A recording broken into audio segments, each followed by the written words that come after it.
Students, आज हम understand करने की कोशिश करते हैं कि इंक्रीमेंट से क्या मुराद है। इसका अगर उर्दू में मतलब देखा जाए तो इसका मतलब इंक्रीमेंट का क्या होता है? सिंपल इजाफा। आप लोगों को पता है, ये हम कह सकते हैं कि लफ्ज़ इंक्रीज़ से ये निकाला जाता है।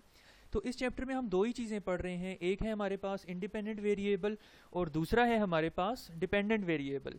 पूरे चैप्टर में एक्स से हम डिनोट करते हैं, एक्स डिनोट करता है इंडिपेंडेंट वेरिएबल को और वाई डिनोट करता है डिपेंडेंट वेरिएबल को।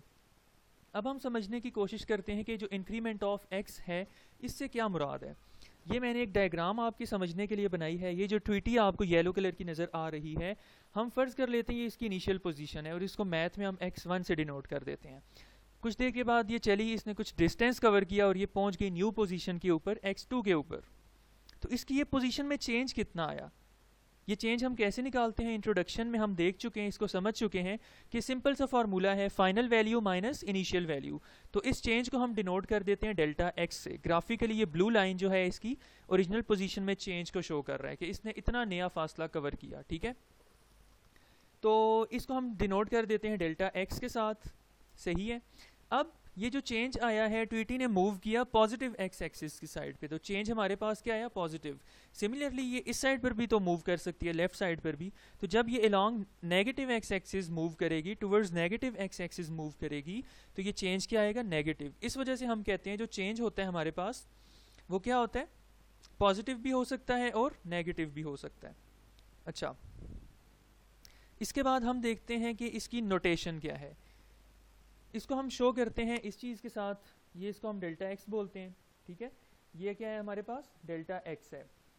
अब हम समझते हैं डेल्टा से क्या मुराद है। ये डेल्टा जो है ग्रीक लैंग्वेज का एक अल्फ़ाबेट है, लेटर है। ठीक है, जैसे ABC होती है इंग्लिश में, और ये ग्रीक लैंग्वेज में 4 नंबर पर आता है अल्फ़ाबेट्स में, जैसे ABCD, डी हमारे पास 4 नंबर पे आता है, तो ग्रीक लैंग्वेज में डेल्टा जो है वो 4 नंबर पर आता है। और इसमें एक और बात है इंपॉर्टेंट कि ये स्मॉल लेटर होता है। ठीक है, जैसे हमारे पास ABC कैपिटल लेटर्स में भी होती है, स्मॉल लेटर्स में भी होती है, तो डेल्टा जो है ये स्मॉल लेटर है ग्रीक लैंग्वेज का। इसको पढ़ेंगे कैसे, प्रोनाउंस कैसे करेंगे इसको, डेल्टा एक्स। इसको डेल नहीं पढ़ना आपने, क्योंकि वो मिस्टेक होती है, वो और चीज़ होती है। सिमिलरली इंक्रीमेंट ऑफ वाई, ये मैं आपके ऊपर, स्टूडेंट्स के ऊपर छोड़ता हूँ असाइनमेंट के तौर पर कि इसकी डेफिनेशन लिखी हुई है, तो इसको आप लोग खुद समझें और इसका ग्राफ भी खुद ड्रॉ करें। ये डेफिनेशन जो बुक वाली पढ़ी है इसको भी लास्ट में हम देख लेते हैं कि इंक्रीमेंट ऑफ एक्स का क्या मतलब होता है। सम अप भी कर लेते हैं कि हमने पढ़ा कि इंक्रीमेंट का क्या मतलब होता है, ये कोई चेंज होगा, पॉजिटिव भी हो सकता है, नेगेटिव भी हो सकता है। तो डेफिनेशन जो बुक की थी वो थी change in the value of independent variable x.